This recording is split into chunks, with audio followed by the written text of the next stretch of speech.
PhD. So he's been through this class, and his senior project as undergrad was combining images with LIDAR. So he might have some good insight for you as well.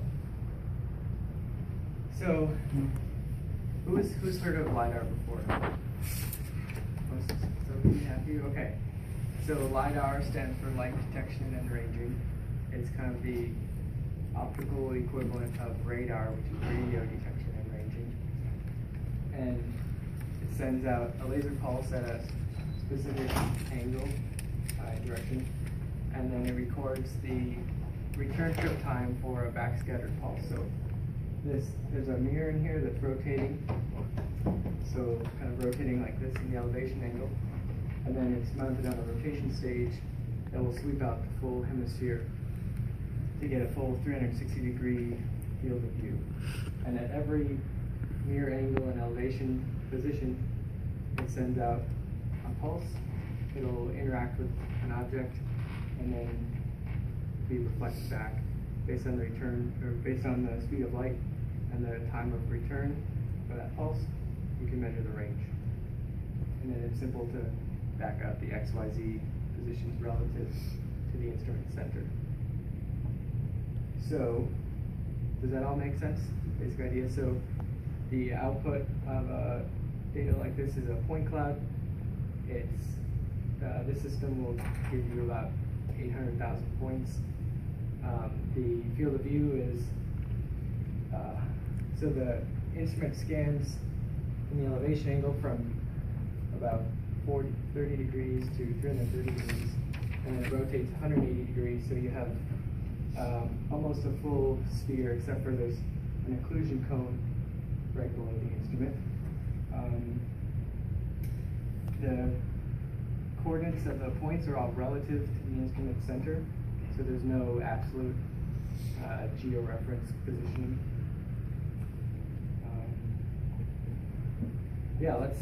This is our new system. I'm going to show you the old system that we have been working with for probably 5 years now, and I just saw this yesterday, so it's still a little bit in development, and I think there's still some bugs that we're working through, so I'll walk you through the old system, how to set it up, and we can go through, pull data from it, and take a look at the data. So I want to make sure everyone can see, so you can come up here if you want and kind of sit on the tables, or there's chairs over here. It's going to be a kind of hands-on process. Yeah, so the first thing, there's a new tripod head, and I want to go through this from start to finish. Just no matter what it's like next door, you'll be able to take it apart, and if it's configured to this system, you'll be able to reconfigure it. So the first thing is I believe there's a different head. Let's see what this.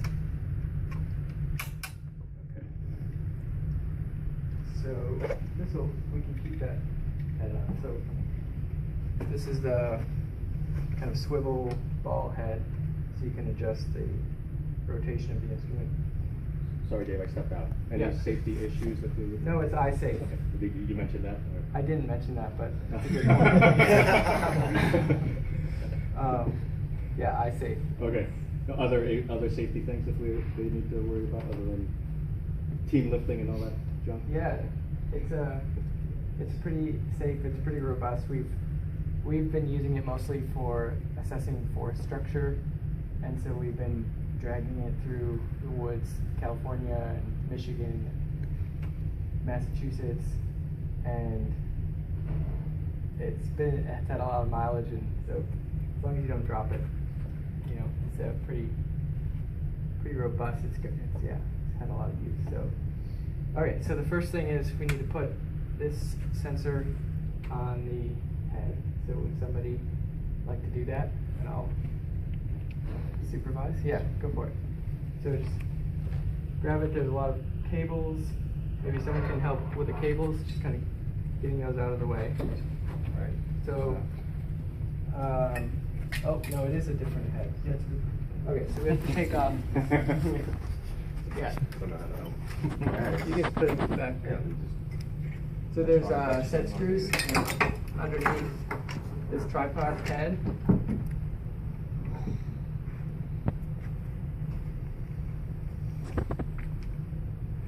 Jason cranked them down pretty good. There we go. So you also can undoing these set screws.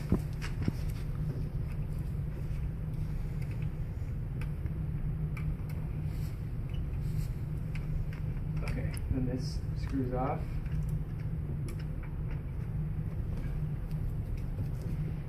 And we get the big one, so that screws on.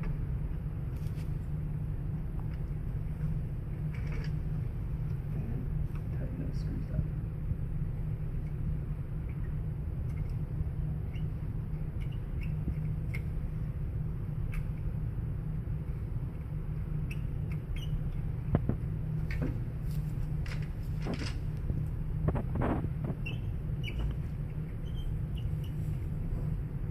Okay, so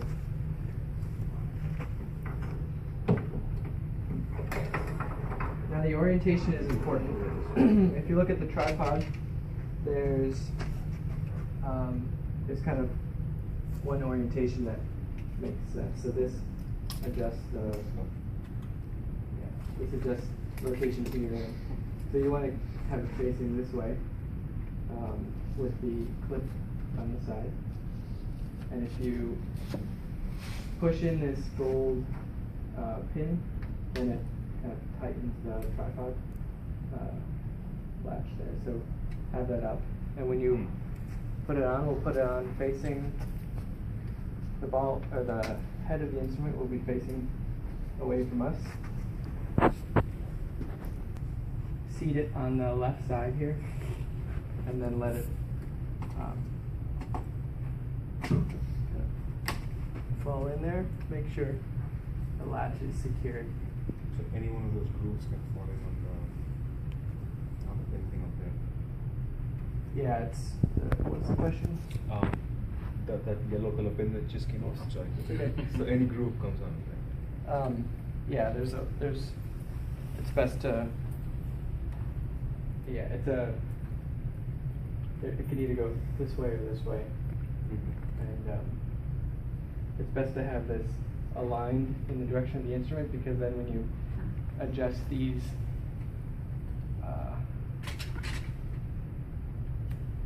levers, they adjust the instrument in meaningful like roll, pitch, and yaw, as opposed to doing something like that.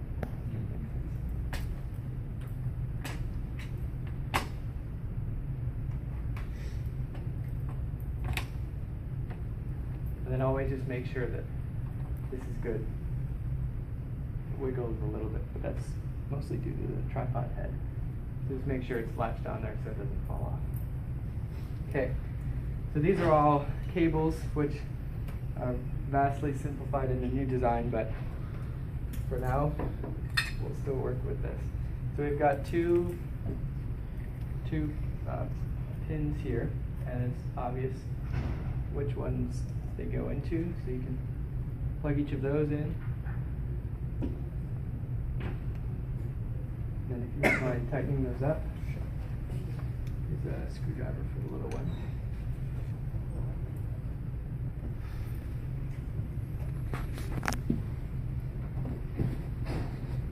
Dave, you keep those unplugged typically for stress relief? They can stay plugged in unless it's packed away in the case, so there's not room. But I always, if it's on the tripod in the lab, I always keep them plugged in.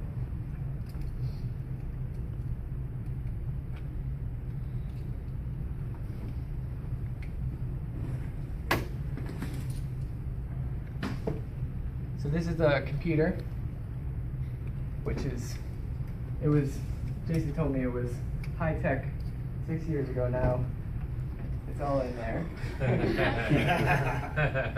Gotta love Moore's Law. Yeah.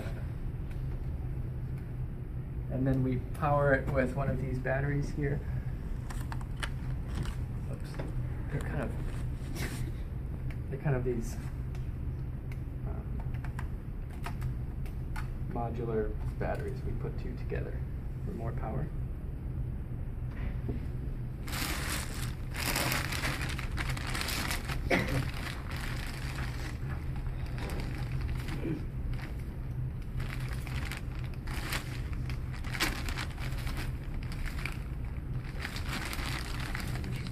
Okay. Okay. So on the computer, there's a few ports, and they're all unique as far as which cable gets plugged into which. So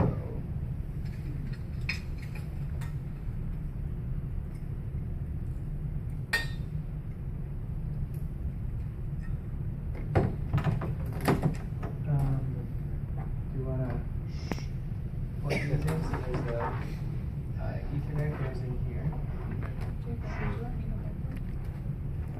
That's it. So I'm trying to whisper 'cause it's super loud. And so that it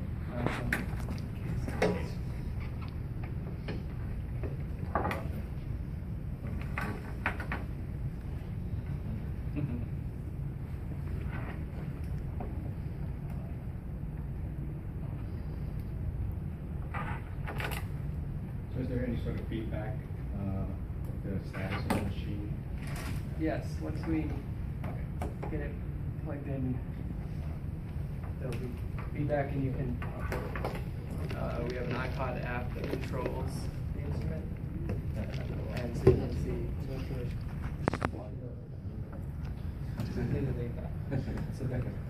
Is it a badge on it?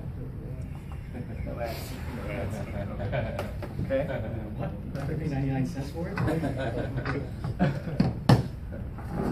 Okay, so that was pretty straightforward, right? Now the battery goes on the other side. You can check the charge. That one's empty. There's only one out. What's the voltage?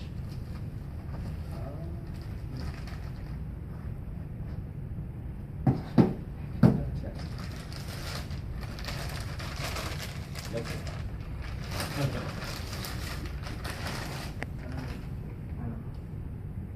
How long does it go in the charge? 60 watt-hours. Sure, we usually do it overnight. We have 4 of them, so. Okay, so you have it. We also have we can hook it up to the AC power, which might be what we have to do today if all of these are dead. This one has some juice on it. So.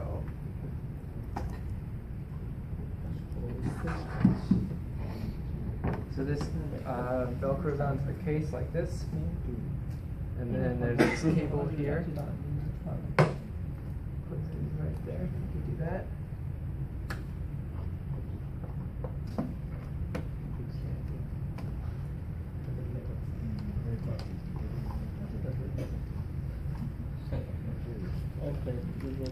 Okay, then there's a on switch for the battery. So you turn that on, and then the next step is this is the kill switch, power switch for the computer. So pull that out and up, and you'll see this starts rotating, kind of calibrating itself. And then the next step is to turn the computer on. There's a red button, so just give that one push. You should, if you listen, you should hear the computer starting up. There's a beep, and it's gonna start setting up a wireless network, which then allows us to control the instrument through the computer from the Wi-Fi.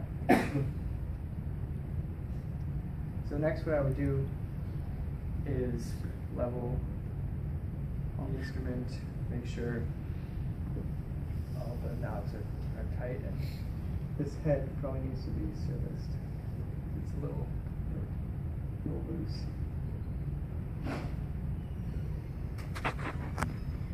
You obviously don't want the instrument to move while you're collecting data, because then your reference coordinate frame will be missed. Do you need to label that out? It's not super important, but it does help you. If you're looking at data, it's going to come up with the up. So if you took measurements sideways, you're looking at funny data.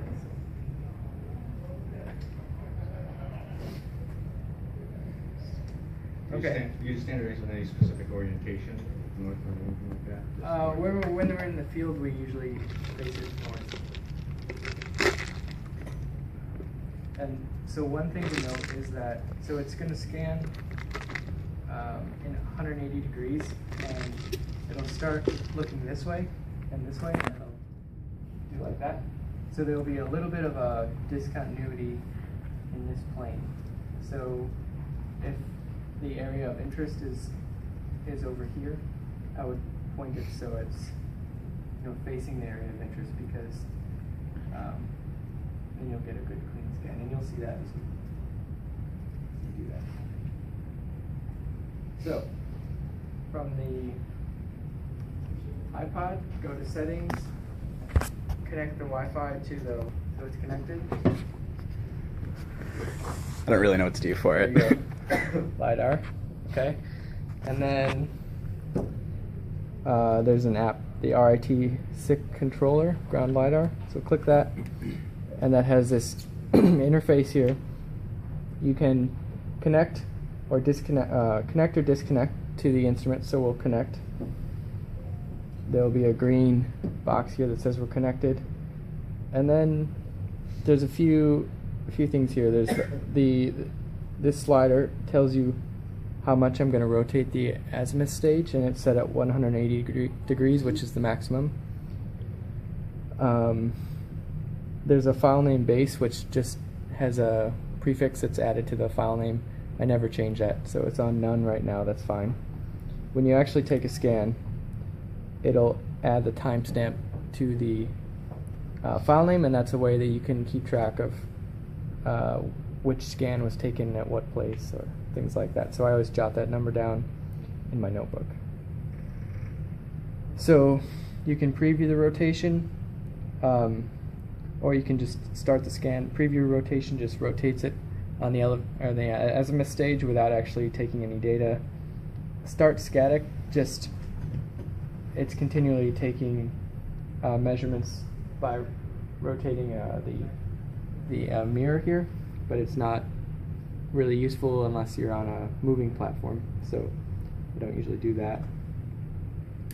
Then there's also the roll, pitch, and heading, in addition to the lat and long that is measured from the GPS. So let's take a scan here. So press start scan. Of course, you have to be still if you want good data. So this is just a test, and then we'll take another one. We can look at that. So what's happening is it's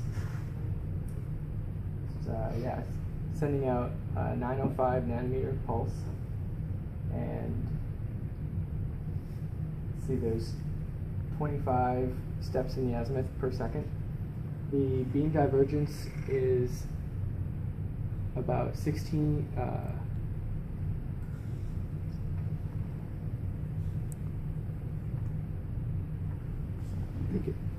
16 milliradians. Let's check that. And there's four samples per degree. So you end up with about 700 samples in the elevation angle and about 1,400 in the azimuth. Dave? Yes. Are there levels on the? Yeah, there's an IMU, which is, it's not a professional grade IMU, but it does keep track of that, the IMU information.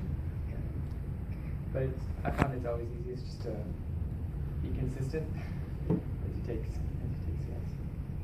So what's the angular resolution of the new model? It's the same instrument, yeah. So this is, it's a lower resolution than most commercial systems, and I kind of think of it as almost like a VGA sort of LIDAR. It's, if you think about it, it's about the resolution of a webcam. It's not quite as good as your camera, but it's 3D data, so so there's a lot you can do with it. And yeah, let's take a look at the data. Let's take one more scan. If anyone wants to come up close, they can get a little bit of a portrait. I'll be close. If you're far away, since the beam is diverging, the resolution, kind of apparent resolution, or the sampling distance will be smaller. So Somebody can lie down on the floor. yeah, come on. Yes, you want up its head. Oh yeah. All right. So. Can I also keep a pencil there? Roxanne, Yeah, that's a hold good it. idea.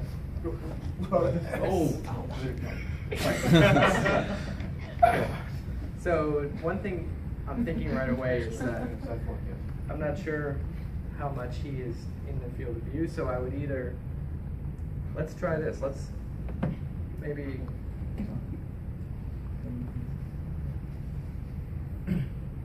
if this is our subject, it might make sense to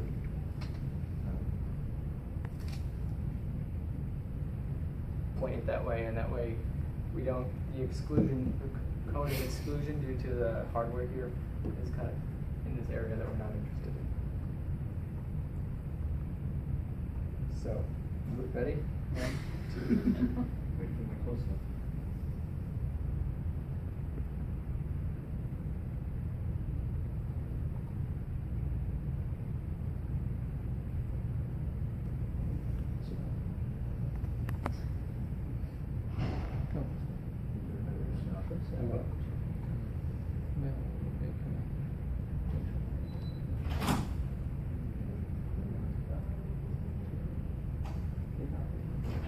Okay.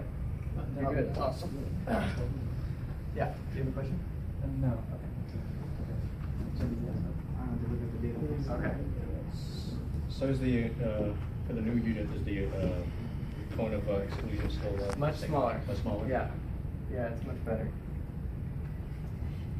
So the next step is grabbing the data, and you can just use an FTP client. So the address is 192.168.1.1. So does someone want to do this with me as I do it? Make sure that everything is working for you.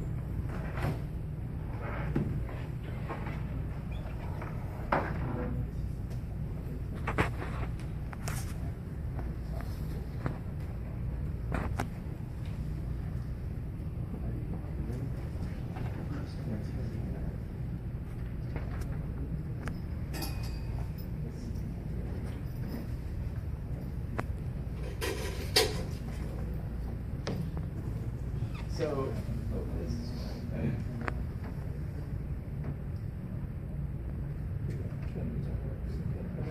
transmit, but you can use like CyberDuck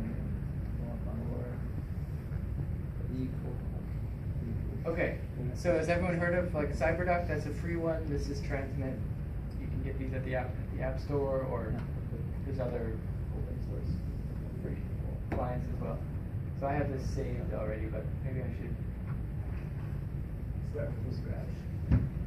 So server 192.168.1.1, username, root, password is LIDAR,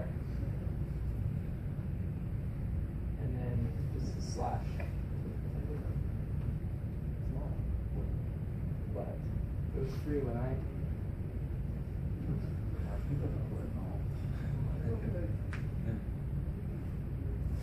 So did everyone get the username and password? Is LIDAR capitalized? LIDAR is not capitalized. It's a big question. Yeah. Oh, yeah, very important point. Make sure your Mac is also connected to the LIDAR network. So I just changed my Wi-Fi to LIDAR. So that's the name, that's the SSID for the network. network for the line. Yes.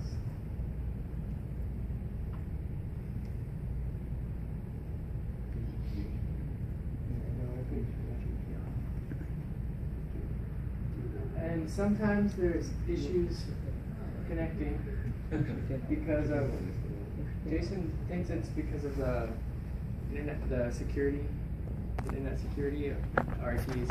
Pop up and it's attacking it. So we might have to, let's see, wait a few minutes. Usually it does end up connecting. I think I'm connected now.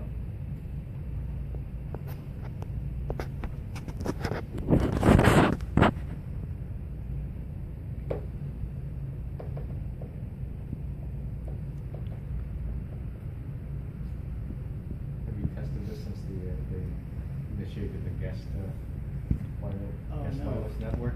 Yeah, I just saw that lately. So I don't know. Wasn't it? Yeah. Yeah, I think RIT initiated the guest wireless network, so who knows what that will do to what he's trying to do. They don't change. Okay. So password LIDAR.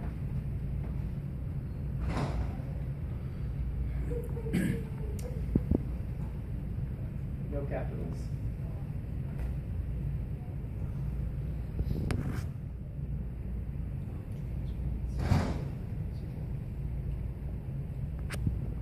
Any questions so far? Do you have an alternate method of getting the data out? The new one has a micro SD card in it. As far,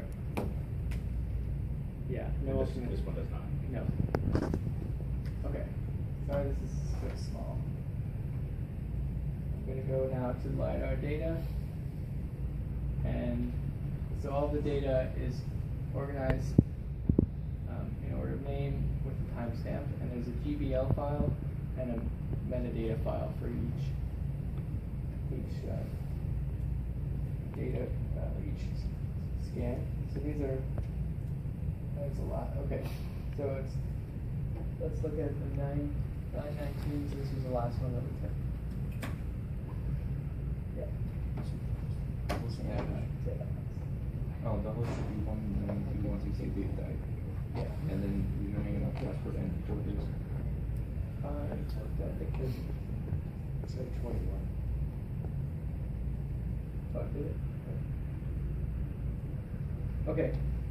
This is so small. I don't know why.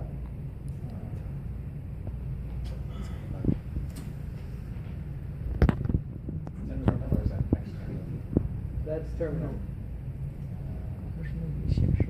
Overleaf plus. Cloverleaf. Plus. Okay.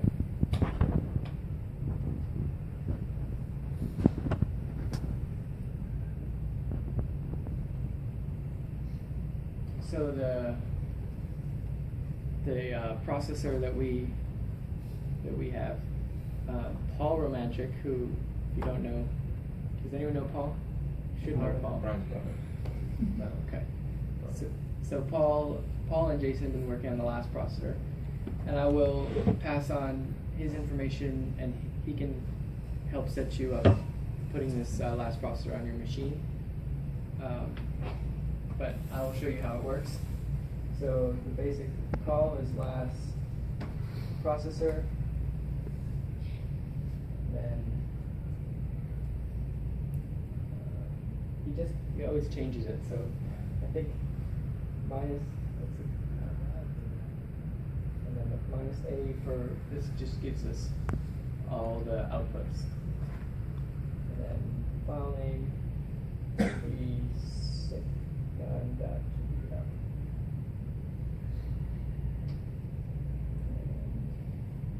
And A is going down now.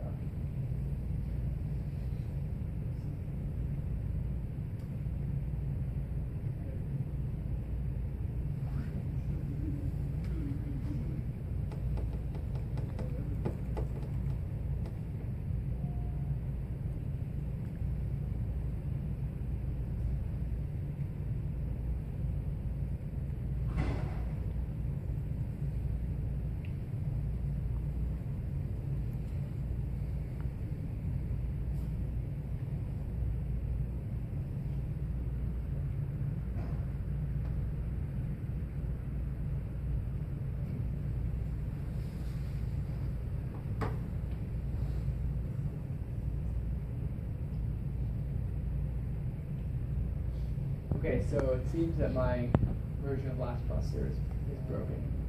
So I'm gonna push it to Cyclone, one of our computers here, and I'll process it there. Show it to you there.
Change the network. Oh, that's right.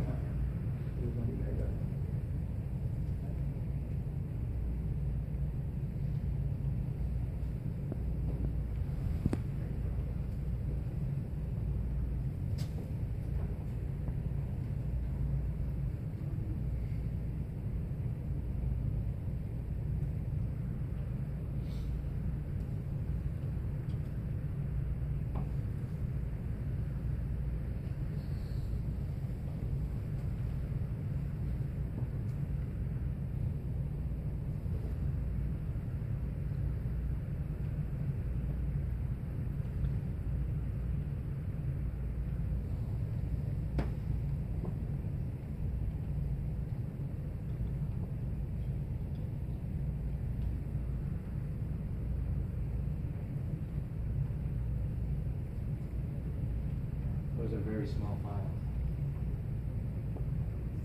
Yes, they are. That's could be one. Right. Let's take another scan. Or maybe just check and make sure everything's connected. Should be bigger. Yeah, What there's- are we looking at?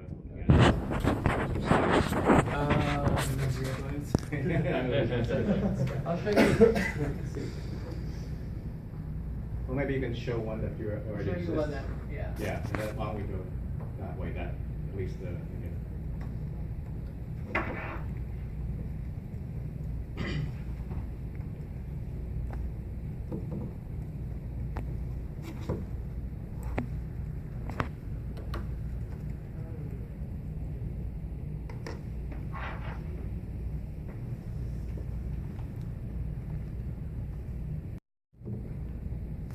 And there you go. So this is a small crop from the forest. Let's see. I think I have a bigger one.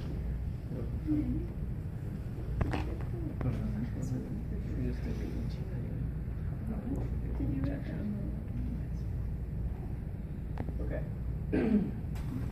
So this was taken in the forest. You can see kind of where the scan was taken, because there's a seclusion cone, and then the point density is much greater, closer to the sensor because of the diverging beam.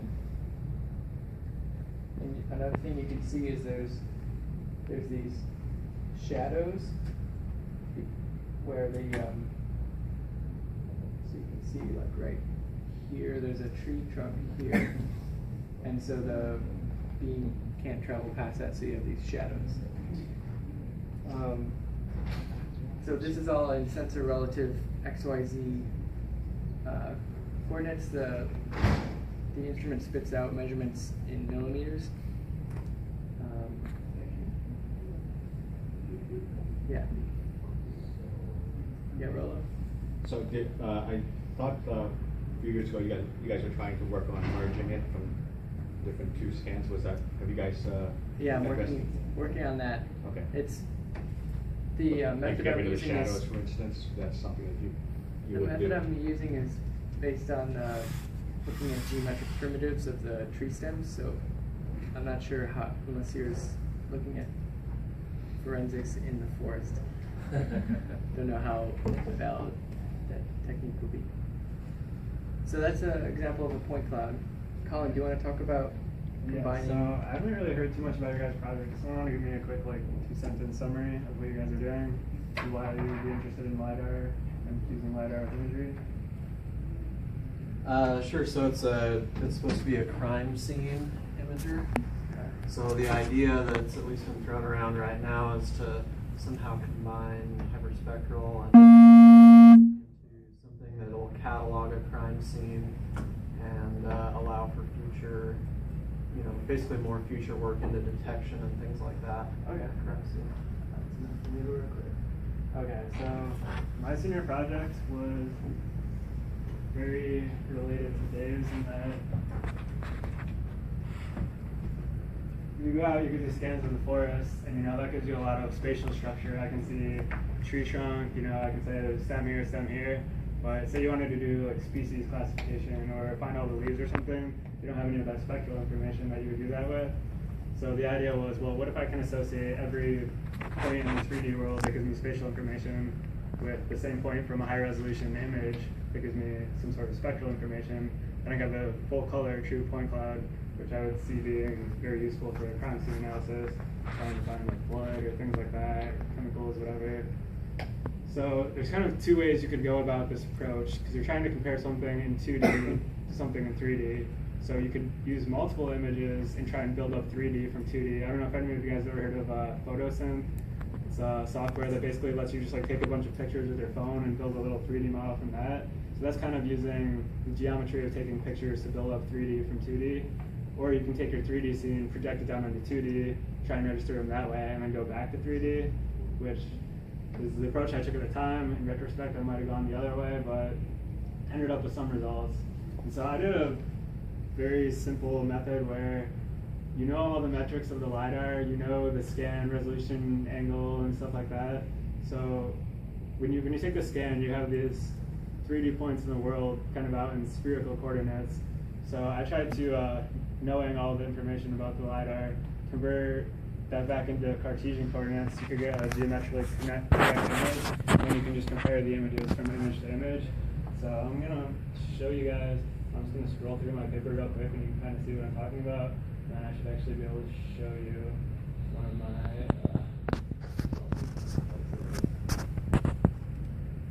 okay, so I'm going to skip all the details, but basically the kind of thing I was doing was taking a scan exactly like you see here. So that's down in the basement. There used to be lockers there. I don't think they're there anymore. But so that's the kind of point cloud you would get out from that scan. That's the exact one I took when I was in that position. So Colin is showing a 2D representation of the intensity of the image, and there's also range information with each point. So in the top right there, you see a point cloud, shown as a 2D image. So those are actually just looking at the 3D points and taking a screenshot of it. But then you can also say, all right, well, for every point I have the intensity of the laser hitting the surface and reflecting back, and tells you a little bit of information about the surface. You get much stronger returns from a solid than like a leaf, say. And you could also display the image as how far you are from the sensor, so things that are farther away will be darker, or vice versa. And without going into too much detail, basically, these are the two scenes I was working with. That's the loading dock outside this building and the lockers there. And the idea was, if I can just set down the scanner, take a LiDAR scan, pull it away, sit down a tripod with, I think we use a Canon T2 Rebel, take a picture without doing any calibration, not knowing anything about the locations, just kind of, all right, they're in about the same place. Can we automatically register the two together and have a color point cloud? And it turns out, without doing any calibration or anything, it's hard to do automatically. So what I ended up doing was saying, rather than killing myself trying to do automatic, you just have the user sit there and say, this point in this image looks very similar to this point in this image. You give it about 5 to 8 tie points, and then from that it comes up with its own geometric transform that puts the LiDAR image in the same space as the color image, and then you can find the closest matching points and associate the color from the regular image to that point in the LiDAR image. Reproject the LiDAR image back into 3D, and then you have a color for every single point. So things you have to worry about here. So that is a scan taken from the same place as that picture was taken. And you can see you have way more information in the LiDAR image, and you also see that, you know, that's obviously a straight building, but since you're in these spherical coordinates, you get that kind of wave to it. So going back, cropping it and going back using all the measurements and some geometry, basically I was able to correct for this radial distortion and put it back in Cartesian coordinates. Kind of hard to see with this, but we're working with images, you can really see, rather than having that kind of wave to it, you get these nice straight lines that you would expect to see in your image. So this kind of shows how the user would go through and pick tie points. Originally, you know, you want it to be ideal. So these are the kind of results you get where now you have a 3D point cloud, it's full color. So that's the loading dock. The Walker's one is kind of a bad example because it's gray. But now I'll show you the actual point cloud in MeshLab. Okay, so this is, you don't get that high density with this LiDAR. It's kind of a cheaper LiDAR. I mean, there's ones out there that give you tons of points. But, so you can see, kind of suffers from that if you zoom in, lose density. But with this, you can actually go through and look and say, you know, now I have this 3D model where I can put a color to every single point. Which, I mean, this is just red, green, and blue. If you guys do that with hyperspectral, you can imagine the power of saying, all right, you know, there's something on the ground here. I know exactly the dimensions of it, and I know its exact spectral signature, and that's set to a table. That's this chemical, or this is blood, or whatever. And so this was like a very rudimentary way of doing it. It was basically, how can I make the LiDAR look as much like a regular image, then just match those two together and reproject back. And you could take stereo images, build it up to 3D, then match in 3D. That might be a more elegant solution, but I mean, this whole process takes, other than the user picking tie points, under a minute to run, and then you have a full color point cloud. So with something that simple, I mean, I just did this as my senior project. You can imagine you could get some pretty cool things out of that, especially if you're having hyperspectral. I've never heard of anyone doing that before, but that would be awesome. And if anyone wants to talk about this offline or whatever, I could talk about more of the math or how I went through it. But this uses very simple math, pretty much just geometry and matching. So do you guys do any processing when you go for the radial distortion? Do you do any sort of interpolation to put it into rectangular space, or you just leave it? Yeah, we do. That's so you get that curved image and put it through sort of a camera matrix, knowing all of your angles and stuff from your LiDAR, and then that gives you the undistorted image. And then you have holes, so you have to do a little bit of interpolation. And I mean, these are kind of easy cases where you have a lot of straight lines and things like that make it really easy to match up. We tried to do this was originally an idea for doing it in forests. You could do like species classification stuff. And when you just have leaves and stems everywhere, this kind of broke. But It looked like the leaves blow around. yeah, it's a lot harder to do. But the idea was to just take a LiDAR scan, put it away, like, oh, this is about the same spot, you know, might be about the same height, take it, and not have to do any calibration. You could imagine if you actually knew exactly where my camera was, exactly where my LiDAR was, you could actually back out, you know, that matching in a way more refined way. I guess since they have to go scan a forest plot, move it over, scan another forest plot, do that 200 times, take a picture, this was kind of just like, all right, scan, picture, next one, see if we can get it to work type approach. Do you get any erroneous points in the point cloud? Like just 1 or 2 points hanging out in the middle? So point cloud, all the points that start with in point cloud are there when I'm done. I don't make up any points. I just project it down and reproject back. But you'll notice that if you start to look, especially along the line of sight of the LiDAR, if the registration's off by like even a little bit, but you go out, you know, say 20 meters, even if you're like 0.5 degrees off, you know, that turns out to be, you know, a few inches. So you might be able to see on this one. This one actually came out pretty good, but you can start to see, you get some things, kind of see on the edge there how you have like those lines of points there where it doesn't really know what to do because you're trying to say, it doesn't have all the information you need, you interpolated some of it, so it breaks down a little bit, but it's better than being fully grayscale. I can address those smearing points because I think you'll see that again. Can you throw me a pen? So, say 2 targets. Here's one target, and here's another one kind of behind. Okay, and your laser pulse has some width to it, and as it's stepping across the scene, slowing in the azimuth, And so as it's stepping across the scene, there'll be more and more of the second target that's intercepted. So this is kind of a kind of oblique or angle view. What if we look at it just kind of head on? So if my laser pulse fully intercepts the first target, I'm going to get a return at that location, the center of the at the center of wherever I'm looking, and it's going to be based on the range of that target. In the other extreme case, if I'm now fully on the second target, I'll get a return right here at the range of the second target. But if I'm somewhere in the middle,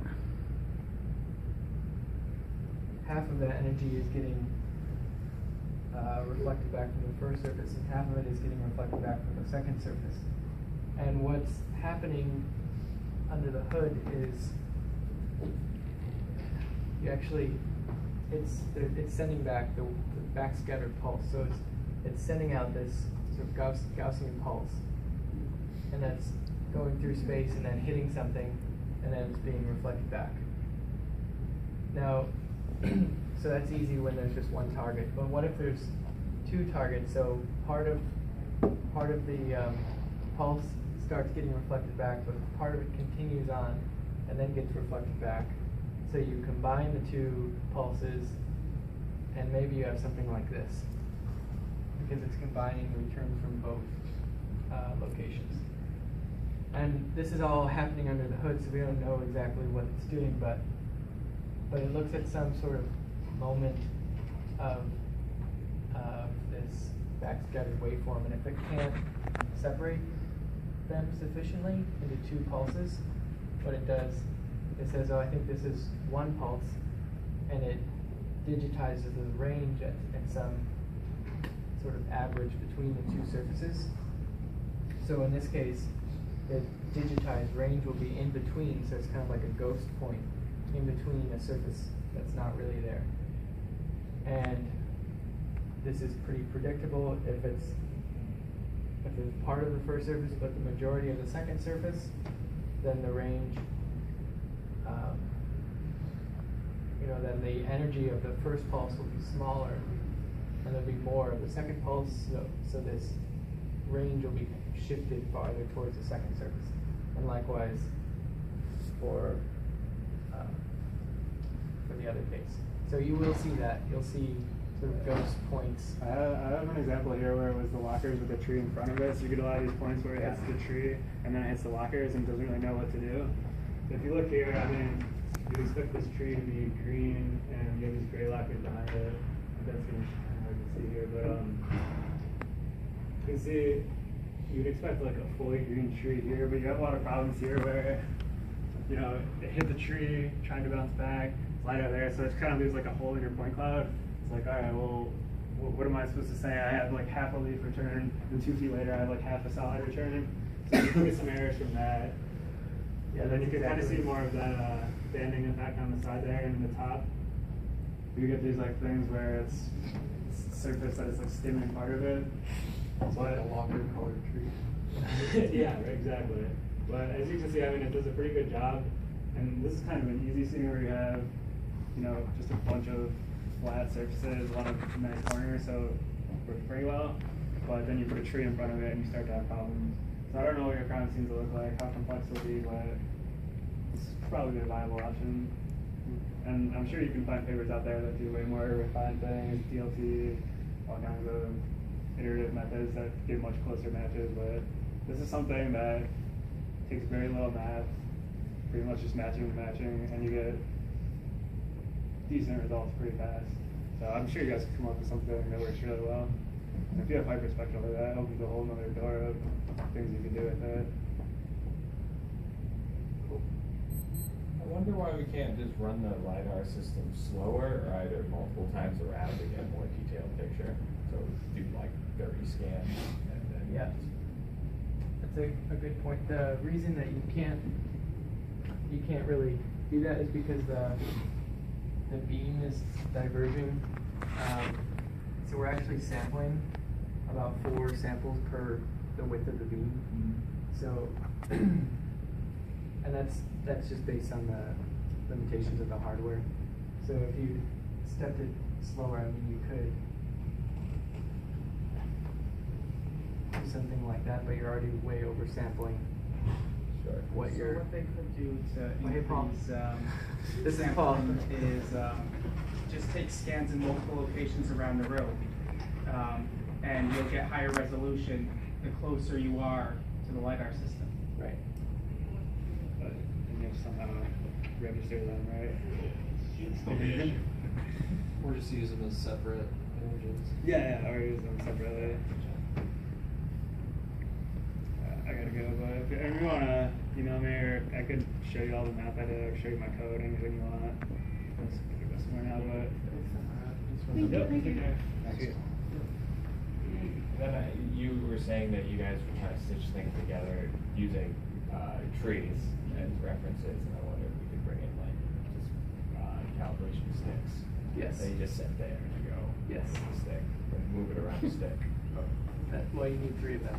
Okay. But yeah, that's I can send you information on that. That's a standard way to register.